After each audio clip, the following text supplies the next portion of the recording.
You're now listening to Sound Talent Media. Check out more shows at soundtalentmedia.com.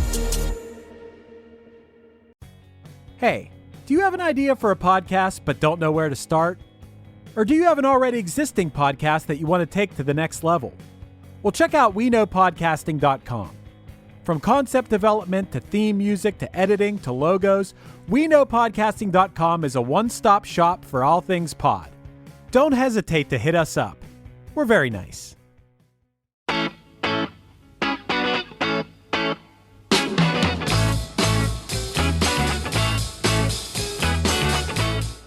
There's a pretty good chance that if someone mentioned the song But It's Alright by J.J. Jackson, you would say, how does that one go? The second you heard the iconic opening guitar riff, however, you'd undoubtedly say, oh, of course I know this one.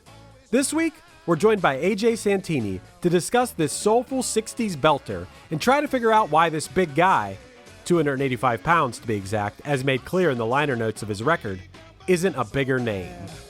All right, girl, you can hurt me, but it's all right. Hey, now one day, you will see, you'll never find a guy like me. One hit is all you need to make the money guaranteed, and you can live off royalties forever. And it makes me wonder, is it just a wonder, or is it one hit thunder?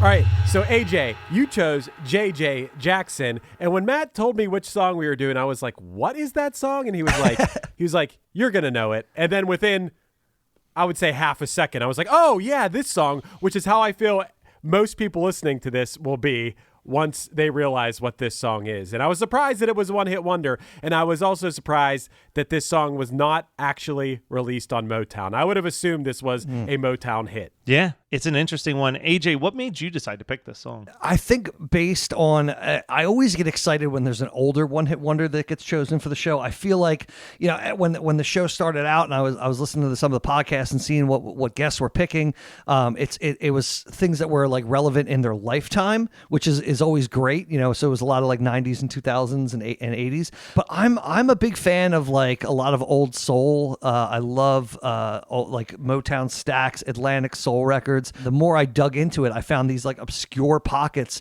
of culture that like really listen to, dig out, and dance to obscure even songs from a lot of these artists. So like I liked the fact that J.J. Jackson, like this song is a popular soul song, but he's got other songs that are popular within certain subcultures of people and like music fans, but the regular people have no idea who he is. This song has one of the most iconic guitar riffs right off the top. That is got to be one of the most recognizable and memorable 60s guitar riffs. I actually pulled a quote from AllMusic. AllMusic described the song as being driven by one of the catchiest guitar hooks in the history of rock and roll and having a absolutely devastating vocal performance. That's good. That's a good call because his delivery, I saw that he was known as a belter. Now, I've never heard of that as being like a technical term, but that's actually belting as a technique of singing is actually a thing. And it's characterized by singing with the chest voice above the breaking point with a proportion of head voice. Basically, it's described as a high chest voice, and if it's done incorrectly, it can shred your vocal cords if you do it wrong. And I know that a lot of people within the punk rock world and whatever you want to call it sing. I think I do it. I think it's just very common in our world. But when it's done in soul and, you know, in the world of Motown and stuff, it's so cool. This guy has such an awesome delivery, especially in this song. And it is that thing where I'm glad that you made that comparison too to like the punk rock and even, you know, in the 2000s, it was like the metalcore scene, because a lot of those dudes did not know the proper way to protect their vocal cords while screaming into a microphone. And a lot of those artists now, you check out their music and the vocalist sounds way different now than they did when they were a kid because of that. You know, I think that JJ continued. I mean, he kind of disappeared from music for a bit, but he came back in the 90s and 2000s doing oldies tours. And from what I read, he sounded just the same because he had the proper vocal control. Wait a second, he did? Yeah, he was part. So What? It's funny that I had it marked down that he died in 1982, which must be wrong then. that must be wrong. Yeah, He died in 1982 and was taken over by J.J. Jackson on MTV. From MTV. That's what it was. The VJ. Yeah. Are you sure No, that's not who was on those tours? I don't know. It said in the late 90s into the 2000s, he performed on multiple oldies tours with people like Chuck Berry, Bobby Boris Pickett, and Otis Day. Oh, you're right. He's alive. I had his year that he was born right. I had he was born in 1942 and died in 1982. But no, don't worry, everybody. He's still alive. He's age 79 and apparently doing these sorts of tours. So that's good news, man. I'm psyched. I thought he died at 40. Obscure soul Twitter just went nuts over here. Yeah, I thought he died at 40 years old, and that was going to be part of my conversation. It's like, what a bummer it was. But wow, this is happy news. Thanks, man. Yeah. He also was, before he did solo music, he was a songwriter, and he didn't really write a ton of hits, but he wrote songs for like the Shangri-Las, Mary Wells, Billy Williams, like a lot of these big 50s and 60s artists that had a fair amount of notoriety. One of the things that I saw him called out on Wikipedia, they said he was one of the most interestingly obscure figures of the 60s soul movement. There's so much to talk about with this guy, but one of the things I want to talk about is who he wrote this song with was a fella named Pierre Tubbs, whose other famous, claim to fame is that he co-wrote the Maxine Nightingale hit Right Back Where We Started From, which that's another one, which you know what that song is, right, guys? Yeah. Oh, yeah. But that one also starts with, and it's all right, and I wanna get right back to where we started from. That is a jam, but it made me think, like, saying all right or putting all right in your lyrics, it seemed to be the key to having a hit. So I went through and found throughout the history of music the hit songs that had the word all right in them, and it made me want to, after we finish this podcast today, write a song with all right in the title, because I would love to be part of this history, because the earliest one I saw, and I'm sure there are earlier ones than this, but as far as hits, was the Rolling Stones had I'm All Right in 1965. You got that. Well, you got to start with Elvis Presley's first breakthrough. That's All Right, Mama. Oh, I didn't think of that. I don't even know that one. Oh, that's All Right, Mama was like what got Elvis signed to a major label, I think. Wow. Yeah. Okay. Anyway, another check in the column. There you go. Rolling Stones in 65. Great one. Maybe my favorite one, and there are a lot of good ones on this list. But in 1966, Stevie Wonder had Uptight, Everything's All Right. Everything's All Right. Yeah. Dude, that is seriously one of my favorite songs of all time. That is just a short, to the point, just song that raises your spirits, as does this song, which a year later, It's All Right from J.J. Jackson came out, which surprisingly was released twice, which I thought was really cool. And charted both times, which is also kind of cool. Yeah. Well, it's originally a B-side. Yeah. So it originally was the B-side of a song called Boogaloo Baby, or it had Got to Boogaloo or whatever was the original title. And the DJ flipped it over and was like, well, this song's way better. Let's play this. and got that, but It's All Right charting. And then they re-released it as a single and then re-released it. That was 67. And then re-released it in 69. Yeah. And it charted both times. That's crazy. This song is way better than Boogaloo Baby. I checked out Boogaloo Baby. This song's way better. The DJ made the right call on that one, you're saying? Yeah. Well, Boogaloo Baby sounds like a ripoff of Marvin Gaye, Ain't That Peculiar. It's got the same like piano start, maybe one note's different in the run, but it's like I put it on, I was like, this sounds like Marvin Gaye. Like Marvin Gaye's family is going to retroactively sue J.J. Jackson. They're next on the list after Pharrell, I think. Hey, I got to, before we go on, I got to tell you the rest of the songs with All Right. Oh, yeah. Can I guess one that I really hope is on there in the 90s? Did Supergrass make the cut? Yeah, of course. Yeah, boy. Supergrass's best song. Yeah. I love that song. I'm All Right by Kenny Loggins from the Caddyshack soundtrack. Yeah. Which sounds like Tusk from Fleetwood Mac, honestly. It does, yeah. All Right by Janet Jackson, which is a great great underrated Janet Jackson song. That's with heavy D on that one. No, I don't think so. I don't think it's Heavy D. But Anyway, go ahead. But I could be wrong. I keep cutting you off, Chris. I'm sorry. It's okay. One of my favorite Kendrick Lamar songs, All Right. Amazing song. Jamiroquai had an All Right, which is a decent song. Christopher Cross had an All Right, which is okay. The Kids Are All Right by The Who. The Who. Everything Is All Right by Motion City Soundtrack. All Right Now by Free. You know that one. Yeah. Oh, yeah. I'm Gonna Be All Right by Jennifer Lopez featuring Nas. Okay. Be All Right by Ariana Grande. And one that I thought was a really cool one, maybe forgotten, but everyone knows this one. Be All Right by Zapp. Now, you might not know, listeners, what that is, but it's basically all the music for Tupac's Keep Your Head Up. Yes. Also, I think AJ and I both Googled the same thing. All Right was remixed with Heavy D by Janet Jackson. Gotcha. But also, I mean, if you're going to do The Kids Are All Right by The Who, you got to also throw Offspring's The Kids Aren't All Right, which was the theme song to The Faculty. I made a conscious choice to leave that one off, but wow. But I'm glad you brought it. I know in. you're like after Smash Offspring died for you, where I'm like, no, X-Day for the Hombre and Americana is solid record. If you take Pretty Fly for a White Guy and the Obla Di Obla Da remake off of Americana, that's a solid record. Yeah, it's just got two big hits that suck. But here's a question for you, though.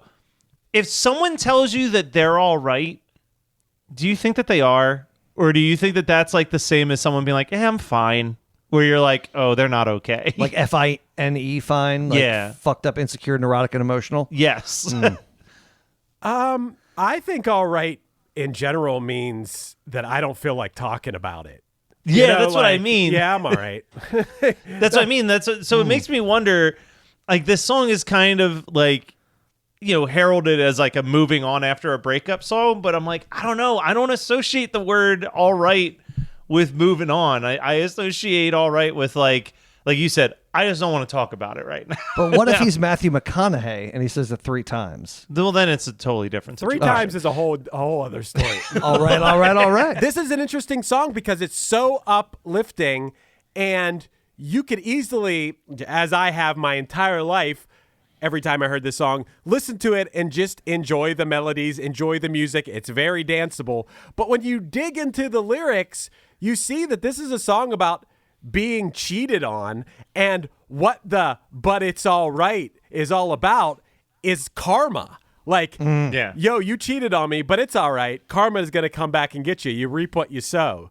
And I think that makes this song so much cooler. The fact that this seems like a experience, at least in his delivery. It's an awesome delivery from him. It feels real.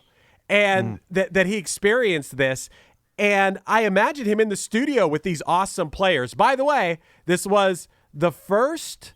What was the claim? It was one of the first. It was one of the first R&B songs to be recorded in England. In England. So yeah, he moved out to England. He flew to England to record just this song. The rest of the album was recorded in New York, but this song was in New England. And then in England, in Old England. R.I.P. the Under Queen. Elizabeth II. But then by I think it was by 72, he just moved there permanently. Like, he just took up a permanent residence in England. I don't blame him. He went there during, Vietnam was going on, whatever. Like, I'd have maybe been there too. Well, also in England, there was a huge 60s soul revival in the 70s of kids in England especially in the north of England were listening to artists like J.J. Jackson and a lot of other forgotten hits like Motown singles that people had thrown away. It was this whole movement called Northern Soul, and kids would take amphetamines, like kids like Mods, The Who. They would go and dance in these warehouses to these forgotten songs that they could find in America. And I'm thinking maybe he stayed there because maybe it was probably more lucrative to be way more. Yeah, he was probably getting paid for performances. Wow. Over there. Yeah. I mean, they were listening. Oh, it's one of my favorite things that I found in my research as a DJ was Northern Soul and Carolina Beach music, like two like pockets of the world where like they would listen to this 60s soul and like dig for forgotten or unreleased. Like the more obscure records that you had, the better a DJ you were in these scenes. It was just really cool. Man, that's awesome. Yeah, he maybe just went to where the demand was. Yeah. That's pretty awesome. Something funny that we didn't touch on yet. J.J. Jackson was a big dude. And he was so big, in fact, that for some reason he felt it necessary to list his weight in the liner notes. he was 285 pounds, and he was proud of it. And that is a recurring theme in some of his other music, but I thought it was pretty funny that he listed his weight in the liner notes. That is interesting. It was like his version of the Rage Against the Machine liner notes. It's like, just so you know, all this music was created by just a guitar, a bass, and a drum. Yeah. JJ was like, just so you know, this song was sung by a 285-pound man. Yeah. There's a really awesome video. Anyone who's watching this can look it up. It's one of the first things that comes up on YouTube when you search for J.J. Jackson. It's all right. Is a video of him, black and white. There's sort of a dance to this song, and it could just be a generic kind of dance that people were doing to all of this style, but it seems pretty specific to this song. But it's him, and he's in front, he's doing the dance, and he's lip-syncing along to the song. But then behind him, it's just all a bunch of, it looks like those beach movies with like the Annette Funicello. Yes, exactly. like the beach bingo stuff. Beach blanket bingo, yep. Yeah, and it's pretty great. It's pretty awesome. It actually made me stand up and go like, hey, I want to make sure I can do this dance if I had to do this dance, and I got up and did it for a little while. And yes, you see that J.J. Jackson's a big dude. And when I dove more into his music, I came across a song from J.J. Jackson and the greatest little soul band in the land. And the song was called Fat, Black, and Together.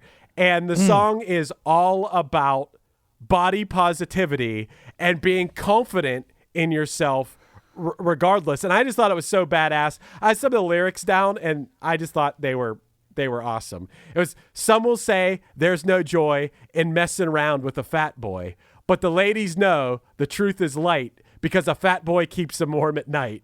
Yes, the girls get a whole lot of hugging when they're with this tub full of loving, and I ain't heard no complaining because I am, yes I am, and I love this part because he does this like, he does a laugh that's just, you can't even imitate it. It's so good. You know how like people can pull that off? He said, because I am, yes I am, laughs, fat, black, and together. And I just think it's like, it's such a jam. It's such a good song. So body positive and so much fun. And it's quite a leap from, I mean, one of the early rock and roll songs, Fats Domino, his first single was The Fat Man, where he's like, they called me the Fat Man because I weigh 200 pounds. And he's clearly taken that a little bit and gone a little wider with it. So he's a regular like JJ Lizzo out there, just like repping that. Like, I love that. That's awesome. Let's talk about when this song hit the charts real quick. So this song peaked at 22 on December 9th, 1966. Because it's kind of an older song, the thing I've learned with looking at the charts in the 60s is there are a lot of songs that were like top 5 hits that most people, if you played them the song, be like, I've never heard this song in my entire life. But the noteworthy ones, the ones that I think most people know, Frank Sinatra's That's Life was at number 10 on the charts at that point. The Supremes' You Keep Me Hanging On was at number 5. Ooh. Devon's Mellow Yellow Donovan's was chilling. Mellow Yellow, Donovan, too. Wow. Donovan. Devon. Donovan's Mellow Yellow was at number 2, and the number 1 song was the Beach Boys' Good Vibrations. That explains the bikini-clad dancers in the background. Yeah, it does. Good call. Beach Boys were still at the height of their popularity. Yeah. It feels like he also, I'm not sure if you guys caught this when you're doing the research, it seems like this single hit, and it took them a little bit to get the actual album out. And then pretty much from the time the album came out, it felt like he was just getting passed from label to label with no one really putting much effort into it, because he also kind of just, before he started doing the 90s stuff, he kind of just walked away from playing music entirely by like 75. Yeah. His last single anyway, that I came across, that from 1975, It's called Let Me Try Again. And it felt borderline disco. And I liked it. It was cool, but that may have been it. He may have been like, you know what? I'm not going to try to do this. This isn't my thing. That's what I would guess happened. Yeah, and I think, it's interesting because he seemed like he was riding the waves, and by the time they finally got, their shit together and got this on an album, it had already been a charted single, I think, twice by that point before. So, I mean, the thing with the soul in the 60s is most of the time they were focused on singles. I mean, they really weren't. There's very few. If you look at, like, best albums of, whatever time, soul albums were not really the focus. They were just a collection of singles. It wasn't really till the Beatles and the Beach Boys started actually focusing on like albums and cohesiveness. So yes, they were. And then you listen to like what comes after this album was released. He went straight into like the jazz rock fusion. He did a cover of Chicago's. Do you really know what time it is? I think there was it's just like stuff that's like completely like a turn. So I mean, he was sticking with the times, but I don't know that necessarily his like maybe Wilson Pickett-esque voice was really suited for the shift to disco and stuff like that. So maybe it just kind of got phased out stylistically. Ready for a head-bangingly good time?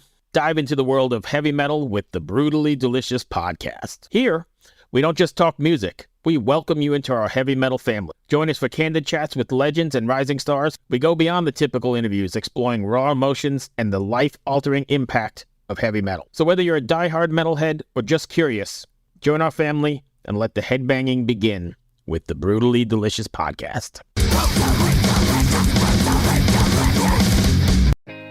Hi, this is Krista Makes, host of Krista Makes a Podcast. The theme of the podcast is songwriting. Each week, my musical guest picks a defining song from their career to discuss, critique, and analyze during the show. So please join me for some fun and insight into some of the greatest songs ever written and recorded. Listen and subscribe at soundtalentmedia.com. It is mind-blowing and heartbreaking how many original scripts are written every year but are never made. So we seek out these scripts and bring them to life with full audio production and professional actors. Check us out at Undiscovered Scripts. Movies made of paper. Wherever you get your podcasts. Free!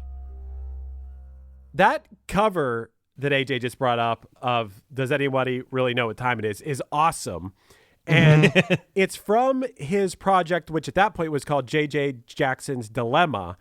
And for lack of a better way to put it, it felt very Vietnam-era music. It is badass. He has a song on there called Bow Down to the Dollar. And it is just, it's great. It's awesome and it's a song that's a social commentary on exactly what the title is. And I think it's really cool. Like this guy was way more than just, he was a songwriter. He had an awesome delivery, but he didn't just get stuck making, a bubblegum pop hit, which to a certain extent you could call It's All Right. But knowing that there was what I believe real feeling behind that song and diving into more than just the sound of the song. I think this guy's been the real deal from the start. In the song, I don't know if you guys noticed this, but there's a really awesome, like halfway through the song, a lead on the bells. Someone plays like a bells solo in this song, and it is awesome. And then there's an awesome modulation after that. I mean, there's a lot more going on. He had some of the best jazz musicians in England playing on this song because once again, I think of this as a little bit of like a bubblegummy pop hit from that time. This is a wedding song in a weird way. As much as it's a song about wanting karmic revenge on the girl who cheated on you, this is a song where it's like I could hear this song playing and the dance floor filling up at a wedding 100%. And I have played it at weddings and like as part of cocktail hour along with other fun soul bell songs like James and Bobby Purify, like I'm Your Puppet, which has like some cool bells in it and stuff. I love that song. You gotta come to one of my cocktail hours at a wedding then. You'll hear it all. The original, Some Kind of Wonderful. Why not? But no, it does. It fits in there so well, and it is. It's just a good. It's just uplifting dance. Like, even when that video that Chris is referencing, I mean, he is smiling ear to ear, having a great time, even though the subject matter is maybe a little sad. Heartbreaking, yeah.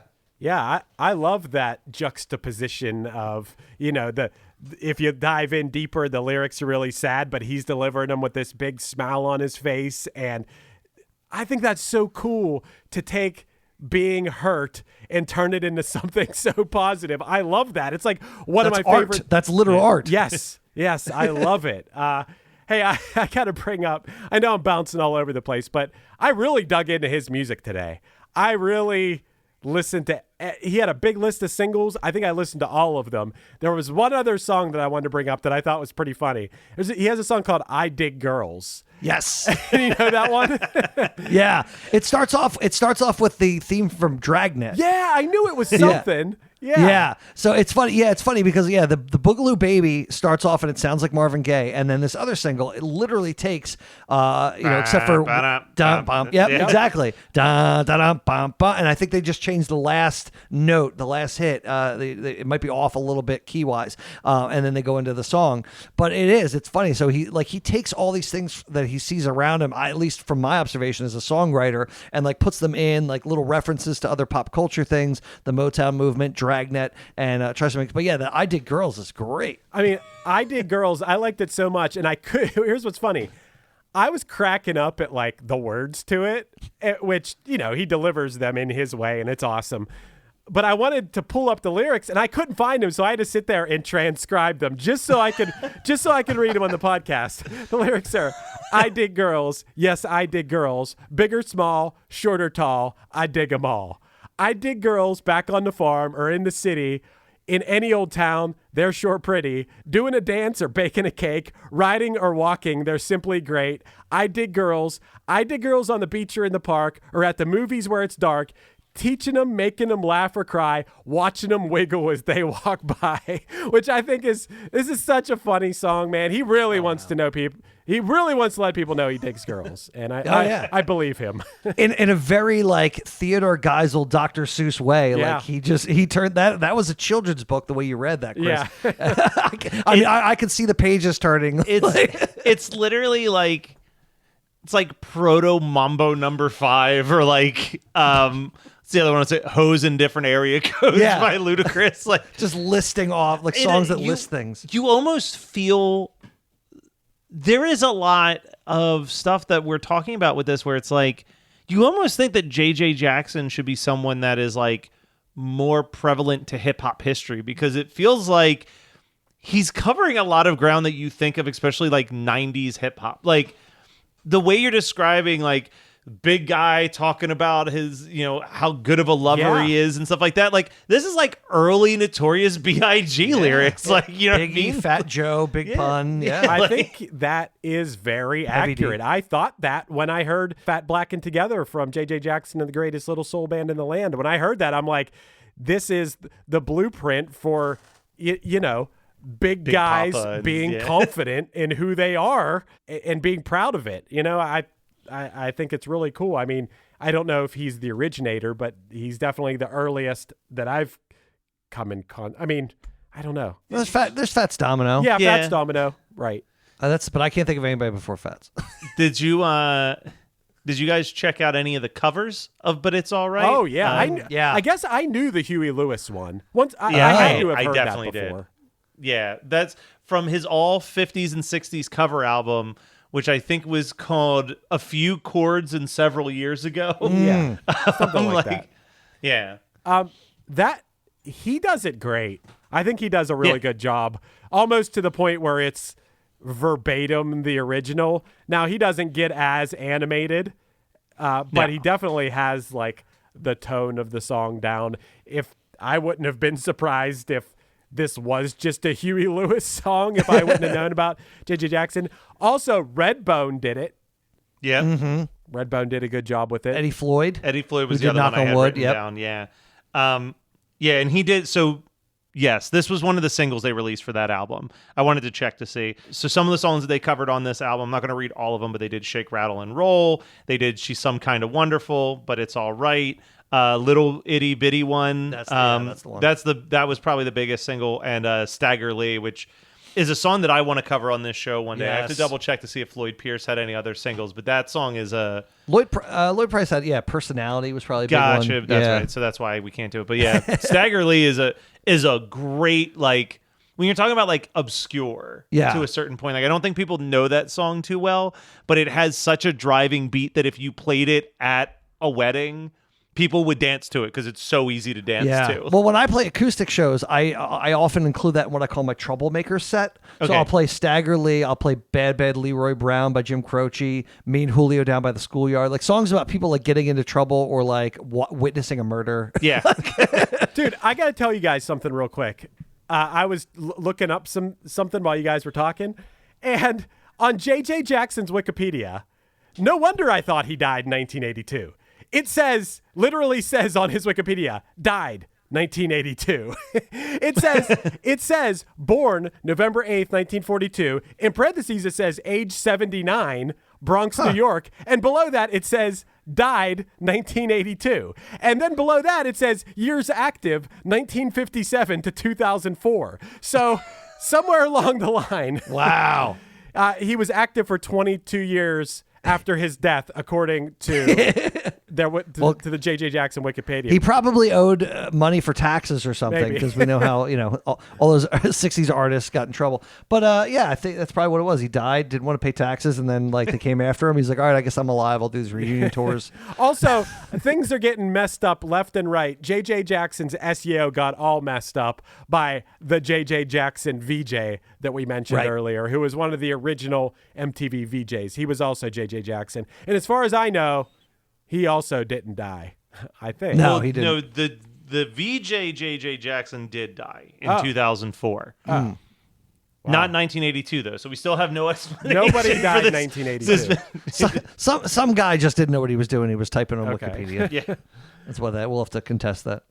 Oh, man. A lot of death at the end of this episode for some reason. But So sad. J.J. Jackson's still alive and kicking as far as we know. Yes. I'm so JJ, happy. if you hear this, let us know. JJ, if you're alive, let us know and get someone to fix your Wikipedia page. Yes. How do we feel about J.J. Jackson? Thunder or blunder? AJ. Honestly, I like a lot of his stuff. It is clear that this is the standout track. I do think he had some great stuff. I think, unfortunately, he gets blurred just based on the fact that his style is similar to a couple other just phenomenal performers of the time, like Wilson Pickett and James Brown and some other, like you said, belters. I think he's Thunder. Yeah. I think he's Thunder. I'm gonna agree with that. Everything that I heard by him, I was like, this is great. Like, I'm just having a good time with it. I do agree that But It's All Right is the most famous song for a reason from him, but given that like just 2 weeks ago we were talking about Desiree, where like half of the stuff that we listened to was borderline unlistenable by her, like J.J. Jackson had enough good songs that he shouldn't have been a one-hit wonder is my takeaway from this. And it's a shame because like you can't, I don't know about you guys, but like most of my research was not able to be done on like regular streaming platforms. I mean, I was digging into YouTube rips of like 7-inch singles and stuff. So he is still mostly forgotten, unfortunately. Yeah. Yeah, some of the stuff that I was looking up on YouTube was literally someone filming their turntable, and just recording the audio of the actual record. And hey, I agree. I think this is thunder. I think from the second that this guy steps up to the mic, it is pure thunder coming out of his mouth. You can't replicate that. You can't fake that. He's awesome, and I think he tried. One of my things I give people blunders for a lot of times is like, oh, we had a hit, and then it didn't happen the next second. The next single wasn't a hit, and then when they dropped off the face of the earth. Quitters. I call them quitters because I think that's what they are. It's such a rare thing to have a hit song that you got to nurture that and keep trying, in my opinion, anyway. And this guy really tried. This song first hit in 66, 67, and then it was up till 1975, and I think just the musical landscape was changing, and I think he tried and was like, you know what? This isn't working. Like, it just wasn't working for him. Like you guys brought up, he went and did the tours that were celebrating that music of that era after the fact. He knew where he fit in, and he did what he could in that world, and I think he's thunderous. Yeah. AJ, real quick, I know you do a lot of online DJ work. You're very much more localized to the Pennsylvania, Delaware, New Jersey range. But if people want to see you doing your Quizzos, doing your DJ stuff, or even just listen to some of your mixtapes, where's the best way for them to catch up on all that stuff? Sure. Yeah. I mean, if you find me somewhere on Facebook or Instagram, DJ AJ Santini is the best way to look for it. I have mixes on Mixcloud, which is like a platform for DJs to share their mixes without a lot of copyright nonsense.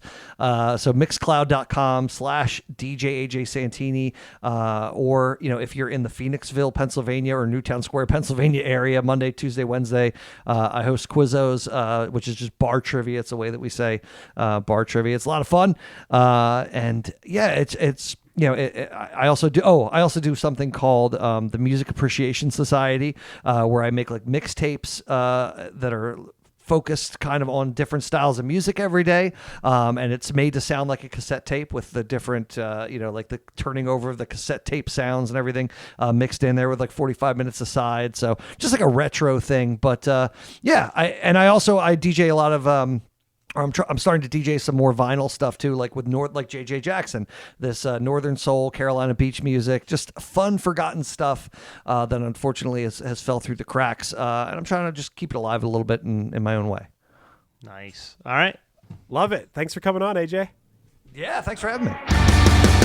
How have you ever felt like you've been solo? The way you're staring out a window, waiting to be taken away.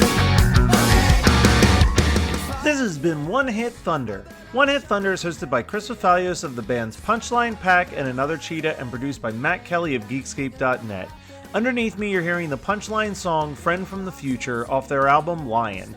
Visit punchlion.com for merch, tour dates, and news. We're on Patreon now. Become a patron and get some bonus content, early episode releases, and a chance to vote for a future episode at patreon.com/OHT podcast. Do you want to start a podcast? Contact Chris and myself at weknowpodcasting.com for how we can make your show sound as professional as possible. Be sure to rate, review, and subscribe to us on your favorite podcasting app, and tune in next week for more One Hit Thunder.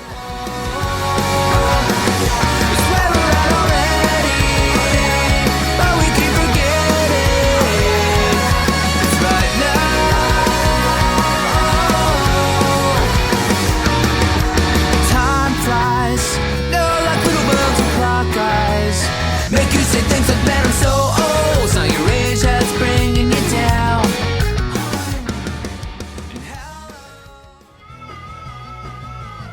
You're listening to the Geekscape Network.